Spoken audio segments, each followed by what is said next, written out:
1400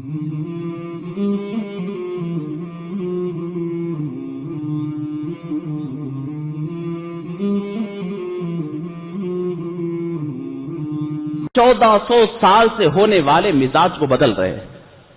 देखिए ये बात मुसल्लमा है कि हर साहिब निसाब के ऊपर एक कुर्बानी वाजिब है। हर साहिब निसाब के ऊपर एक कुर्बानी वाजिब है। अल्लाह के नबी सल्लल्लाहु अलैहि वसल्लम ने इसके बारे में वाज़ेह तौर पर फरमाया, सही हदीस शरीफ में फरमाया, जिसके पास इस्तिताअत हो कुर्बानी करने की और अगर वो कुर्बानी नहीं करता है तो फरमाया वो हमारी ईदगाह को भी ना आए, नमाज भी ना पढ़े। क्या फरमाया? ईदगाह को भी ना आए, नमाज भी ना पढ़े। तो ये डांटना है या नहीं है? ये किसी किस्म से जजर और एक किस्म की डराना है या नहीं है? तो कोई फरमाया जो कोई इस्तिताअत रखता हो, इसमें जो कोई, यानी एक घर के 4 बेटे हैं, चारों साहिब इस्तिताअत है, तो उनमें से हर एक पर लागू होता है। अब रही ये बात कि पूरे घर के ऊपर एक बड़ी चीज, बड़ी गलतफहमी पूरे शहर में, छोटे छोटे क्लिप्स, कोई भी आकर के, कोई एडवोकेट ठहर करके बयान कर देता है, कोई डॉक्टर ठहर करके बयान कर देता है, कोई कुछ। अल्लाह ने हर एक की एक फील्ड बनाई। आप एडवोकेट है, मैं अगर ठहर करके आपको ये कहूं कि आपके फला मुकदमे में आप फला तरीके से जाइए, आप जाकर के अगर केस हार जाएं तो नुकसान, यानी आप मुझे ब्लेम करेंगे। मेरी ईमानदारी ये है कि मुझे नहीं मालूम, लॉ के बारे में नहीं मालूम, तो मैं उस बारे में किसी को एडवाइस न करूं।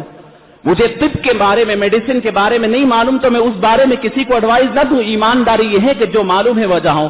कोई एडवोकेट है आकर के कह दिया, कोई डॉक्टर है आकर के कह दिया, ये आपकी यहां पर ईमान के बारे में संजीदगी का एहतमाम है कि आप दीन किससे सीख रहे हैं। बतला दिया गया कि देखिए पूरे खानदान पर सिर्फ एक कुर्बानी वाजिब है।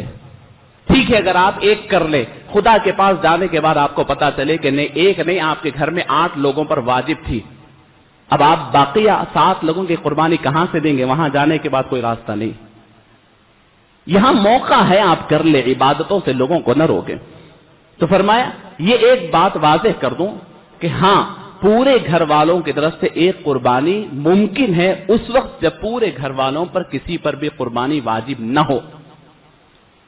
अल्लाह ने इतनी इस्तिताअत नहीं दिया, किसी के पास भी इस्तिताअत के उतना पैसा नहीं है, कुर्बानी किसी पर वाजिब नहीं है।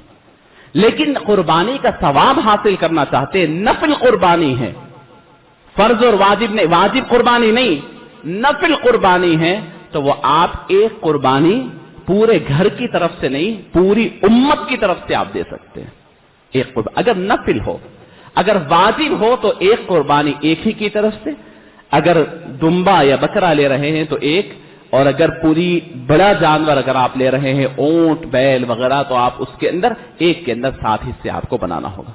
आखिरी बात यह अर्ज है कि ज़िलहिज्जा की इब्तिदा से जो हजरात के ऊपर कुर्बानी वाजिब है, जो कुर्बानी करने की नीयत कर चुके हैं, फरमाया कि ज़िलहिज्जा की 1 तारीख से 10 तारीख तक कुर्बानी करने तक ये एहतमाम करें कि अपने बाल, नाखून वगैरह न तरछाए।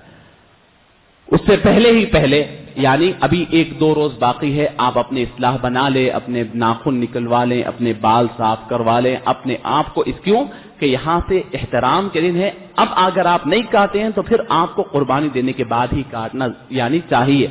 इसके बावजूद अगर किसी को यानी भूल गए थे, बड़ी शदीद जरूरत है, तो काटने पर गुनाह नहीं होगा, लेकिन आदाब ये बतलाए गए हैं। और अगर कोई कुर्बानी न भी दे रहा हो, वो भी अगर इसका एहतमाम करे तो बात से सवाब है। तो देखें कि यानी माह ज़िलहिज्जा के दिन में रोजा, रात में इबादत का एहतमाम करे। ये बड़े अहम दिन और बड़े मुक़द्दस दिन है।